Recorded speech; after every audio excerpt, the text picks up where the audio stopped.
Pos Indonesia itu organisasi yang tertua yang pernah ada di Indonesia. Betul, Ya, betul. Nah, jangankan sebelum merdeka, sebelum Hindia Belanda ada saja pos sudah ada duluan gitu kan. Jadi lebih tua daripada Hindia Belanda ya Pak ya? Lebih tua dari Hindia Belanda. Menarik. Oke, oke.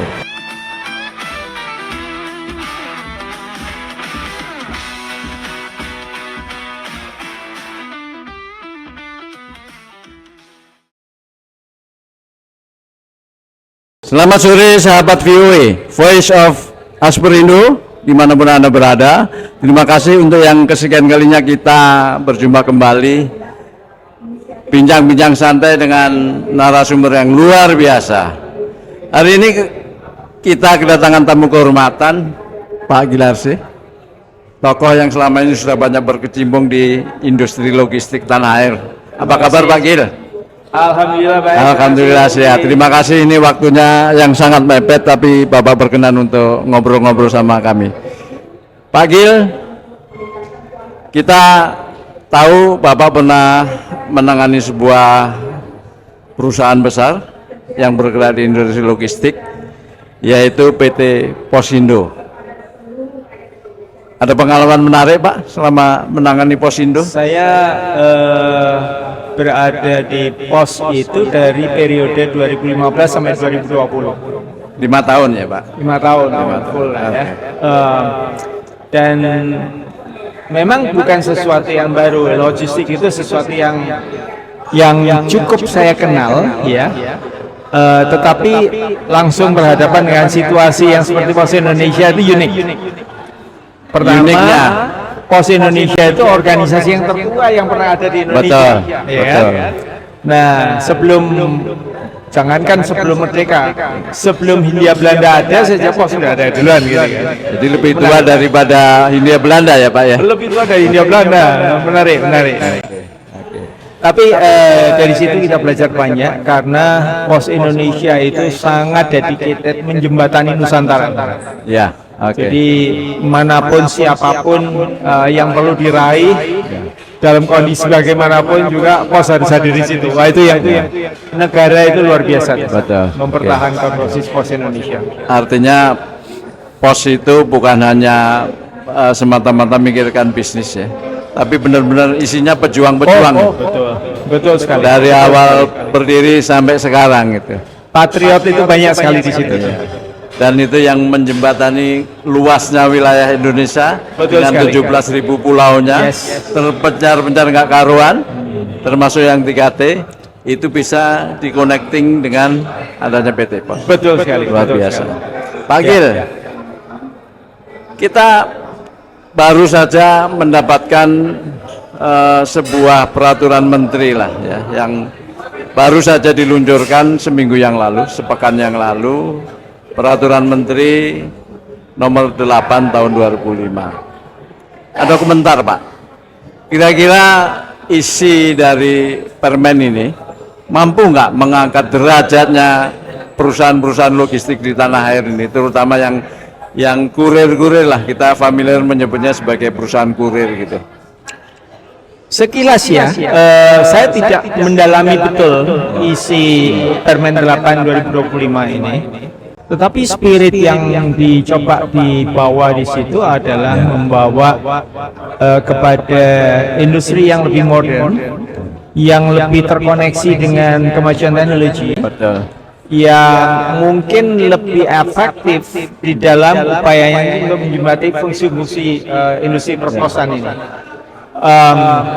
Antara lain yang saya sangat senang sebetulnya adalah spirit sustainability yang dibawa dari permen itu. Ya.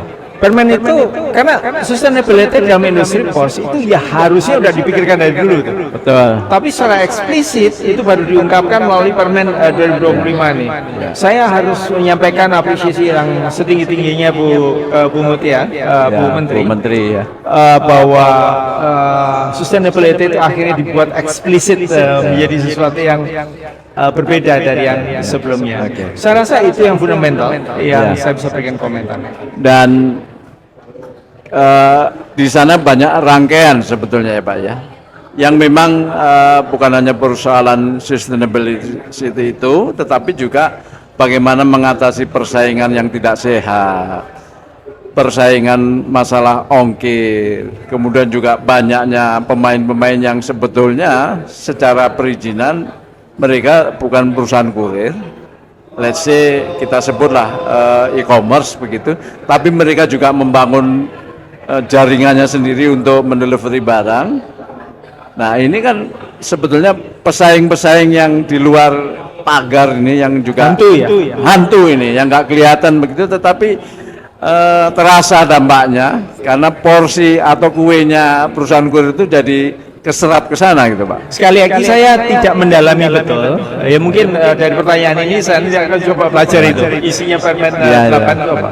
Tetapi gini, spirit sustainability itu jangan dikira itu hanya associated dengan isu lingkungan, isu climate change. Betul. Sustainability itu artinya industri ini harus sustain. Ya. Kalau industrinya sendiri diperlakukan dengan cara yang tidak fair, atau mengizinkan permainan yang katakanlah ada pemain-pemain hantu yang ikut bermain, yang justru merobohkan rumah dan tiangnya industri pos ini sendiri. Artinya industri ini tidak sustainable. Karena secara financial itu tidak akan bisa mensupport dirinya sendiri. Sustainable itu apa sih?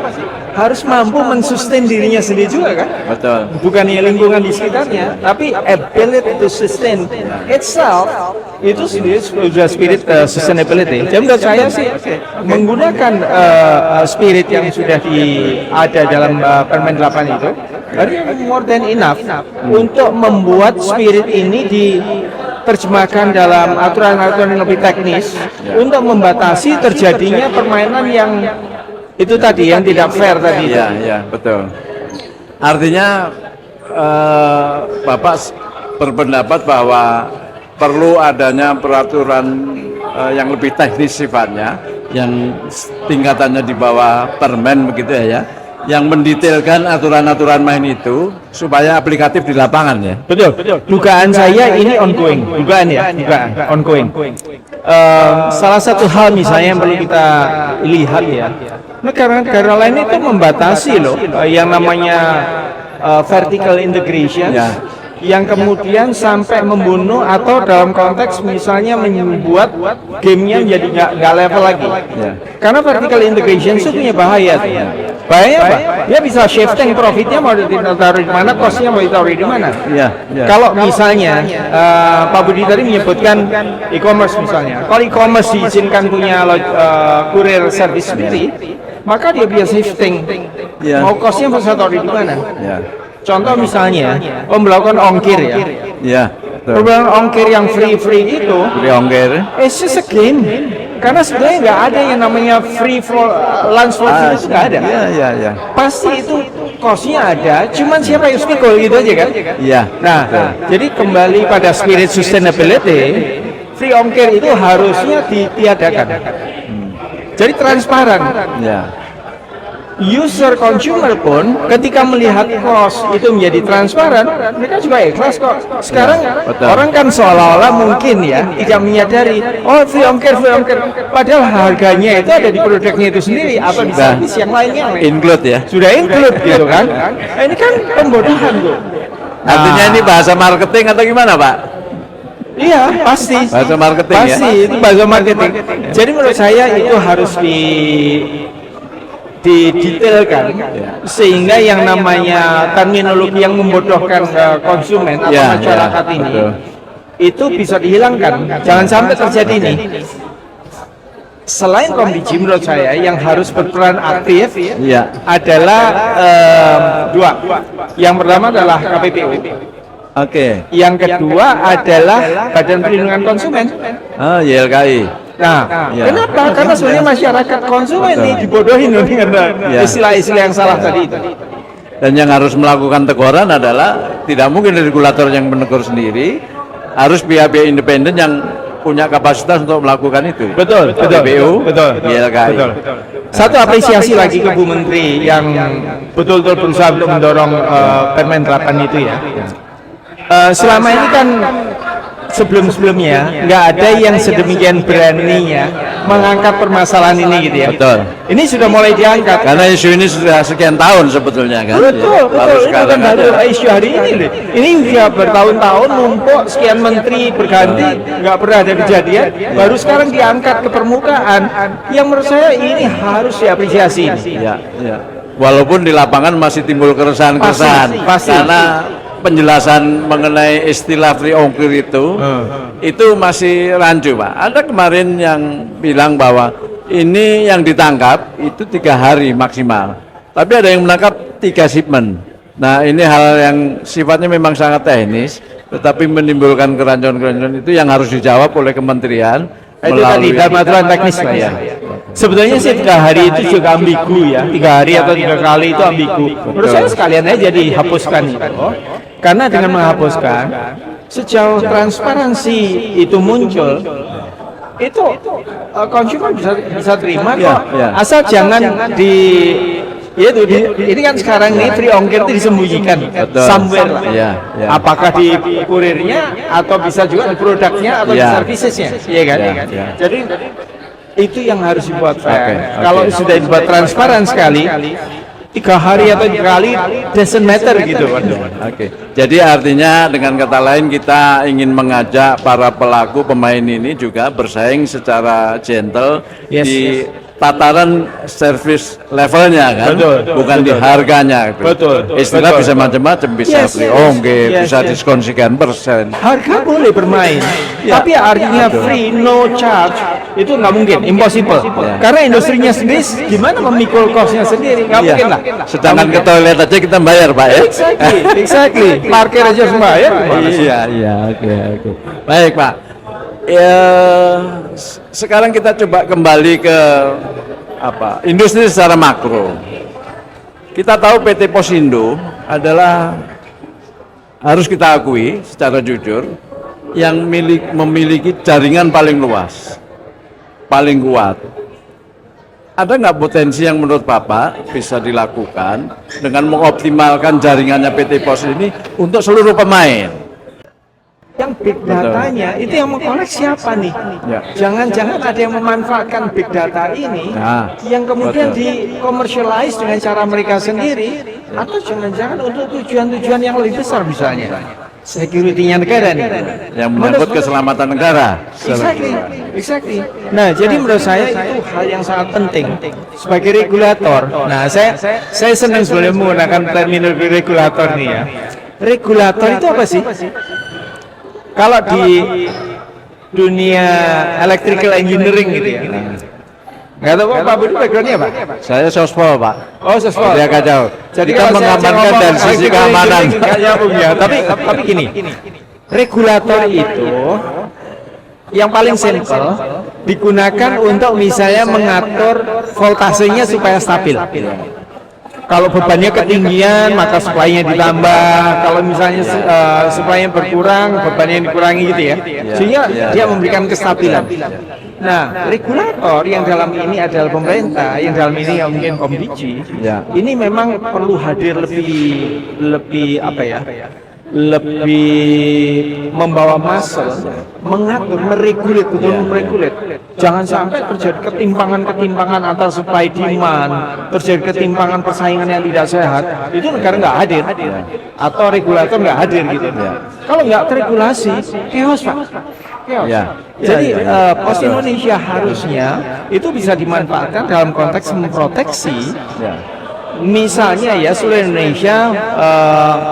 Last mile delivery-nya itu harus dalam koordinasinya Pos Indonesia.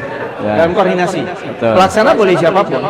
Dan flow data itu harus berada dalam kendalinya Pos Indonesia. Kenapa? Karena itu negara, mewakili negara. Iya, betul. Kalau data ini sekali lagi dipegang oleh private sector, yang kemudian private sector ini adalah investor, di belakangnya adalah asing, datanya mau kemana coba? Betul. Dan data itu sesuatu yang sangat mahal sekarang. Yang pasti lari ke asing sana kan. Apalagi kalau servernya nggak di sini lagi, dan servernya nggak ada yang mengawasi lagi, tidak oversighted gitu ya. Wow, bahaya sekali itu.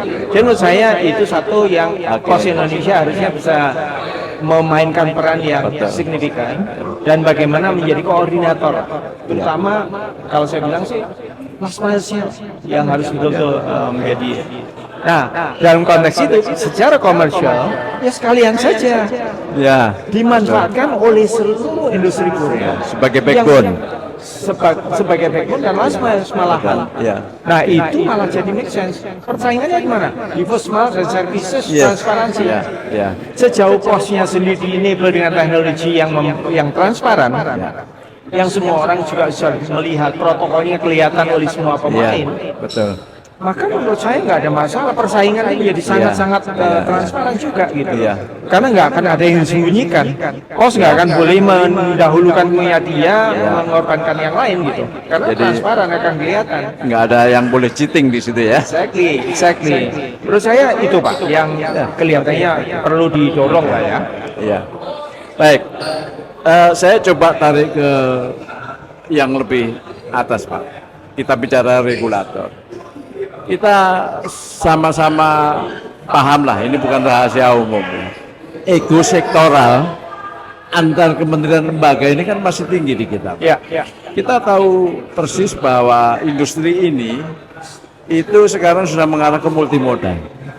Tidak bisa hanya mengirimkan lewat udara dan tidak bisa hanya mengirimkan lewat laut atau darat saja.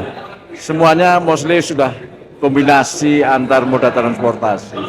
Nah, di tataran regulasi ini yang ngatur kan beda-beda Pak. Yang darat diatur oleh Kementerian Perhubungan, yang laut juga dengan direktorat masing-masing.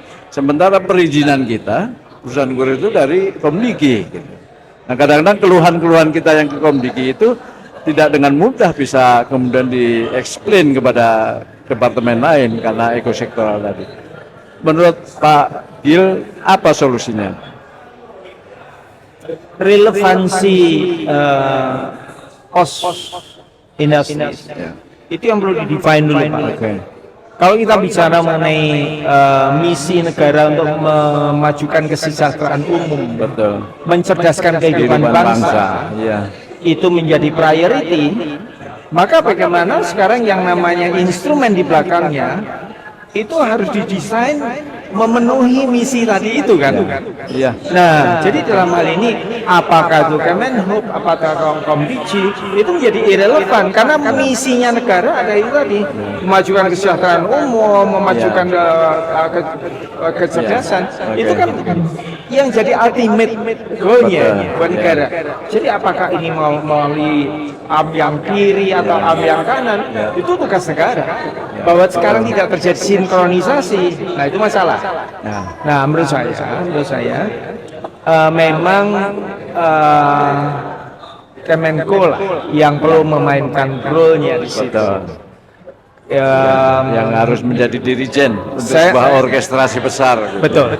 Saya tidak ingin mengkritisi itu bagaimana itu dilakukan. Tapi menurut saya gini, industri pos itu terlalu disepelekan tingkat prioritas kepentingannya oleh negara. Padahal ini punya efek yang menurut saya yang tadi disampaikan soal kesejahteraan dan kecerdasan. Betul, setuju Pak. Oke. Ya, terakhir Pak,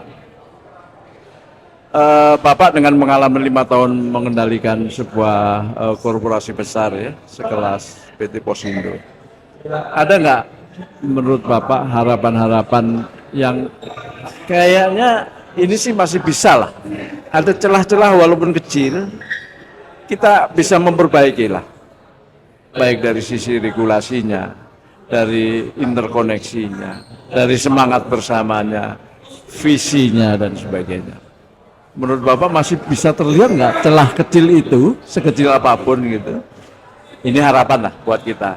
Optimisme kita bahwa industri ini masih bisa kita bangun ke depan menjadi industri yang lebih baik. Ruangnya sangat besar. Memang harus dimulai dari regulatory frameworknya, policy frameworknya. Ya. Kita mau bener nggak sih yang namanya industri ini memang ditujukan untuk memajukan kesejahteraan umum, mencerdaskan kehidupan bangsa tadi itu. Kalau memang konteksnya adalah itu kan misi, iya kan? Nah, infrastruktur, instrumen segala macam harus didesain dengan policy yang memagari supaya itu terjadi, gitu kan? Sesimpel itu kan? Iya, iya. Nah, saat ini kalau saya melihat bahwa industri ini kelihatannya kurang dilihat dengan mikroskop oleh penyelenggara negara, harus kita sadarkan kembali bahwa peran kita yang berada di industri untuk mulai nyeret-nyeret negara, yuk hadir yuk, kita punya isu, meng-create awareness bahwa ini ada masalah besar. Itu tugasnya semua orang, termasuk kita sebagai pengguna dan kita juga sebagai operator dari industri. Barangkali juga termasuk pengguna jasa ya. Betul. Harusnya kita libatkan maunya kayak apa gitu. Contoh yang tadi saya sebutkan, Pak ya. Bahwa selama ini Kementerian Pertahanan itu nggak pernah melihat bahwa yang namanya industri pos itu related dengan national security. Betul. Nah, sadar nggak kalau kita diskusi kayak gini dengan Menhan misalnya, sadar nggak beliau bahwa oh iya ya, ternyata industri pos itu ada hubungan dengan national security. Betul. Ya. Wow, kenapa saya bisa overlook itu? Nah, itu siapa yang punya tugas? Kita harus menyadarkan. Kita paling mengingatkan Untuk mendeliver pesan itu kepada Menhan. Pesan itu pada Menhan. Iya. Pak, Bu, Menhan sekarang bahwa kita punya situasi seperti ini. Yang kita berpikir bahwa ini akan mengkompromikan persoalan keamanan negara. Apa ya yang kami bisa bantu dan yang kita bisa set rule of the game-nya supaya ini tidak menjadi sesuatu yang berbahaya. Tadi saya kembali kepada Di killing field nanti.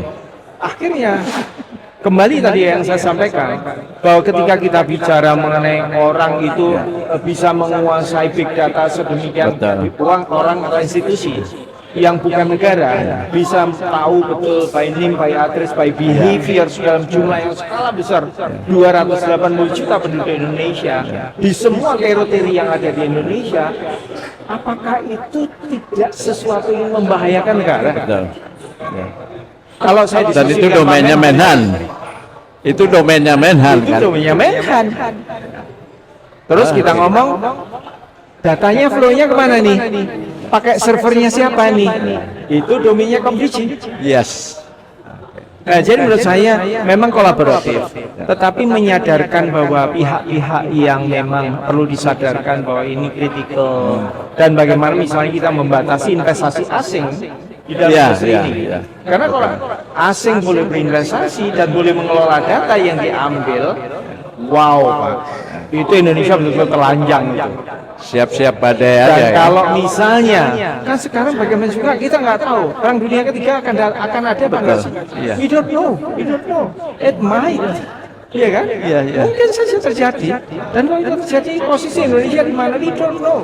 Lah kalau semua data ini dipegang oleh orang luar Indonesia dan dikapitalisasi untuk tujuan-tujuan politik atau tujuan perang, wow, bahaya banget posisi kita. Nah, saya pikir ini tugas kita lah untuk mengingatkan juga Menhan misalnya yang perlu. Jadi menurut saya ruangnya sangat luas untuk tetap kita mencoba dengan semampu kita sebagai patriot lah, paling tidak ya, untuk mengangkat ini sebagai isu yang nggak sepenuhnya tugas negara nggak apa-apa, tapi dikeroyok, gotong royong lah gitu. Kita di industri bisa membantu apa, negara bisa membantu apa, regulator juga bisa melakukan apa, kira-kira kayak gitu. Dan itu harus menjadi visi bersama untuk menuju bagaimana membangun itu sebagai sebuah kedaulatan bersama. Betul sekali. Bukan daulatnya beberapa kementerian lembaga, bukan hanya daulatnya para pelaku industri, apalagi konsumen, semua harus bersatu padu bersama-sama membangun. Dan kita disatukan oleh misi yang sama. Gitu. Iya. Artinya kembali ke semangat kelahiran bangsa ini mau jadi bangsa yang berkenan menyempatkan waktu untuk VOA. Jadi mudah-mudahan Bapak sehat selalu. Amin. Amin. Kita bisa doanya. ngobrol-ngobrol Sama-sama. lagi Ya, di kesempatan-kesempatan yang lebih baik lagi. Terima Baik, kasih. Terima kasih. Terima kasih Pak. Sahabat VOA, luar biasa kita ketemu narasumber yang kalau bahasa anak-anak muda sekarang nggak ecek-ecek, bukan kalengan gitu ya.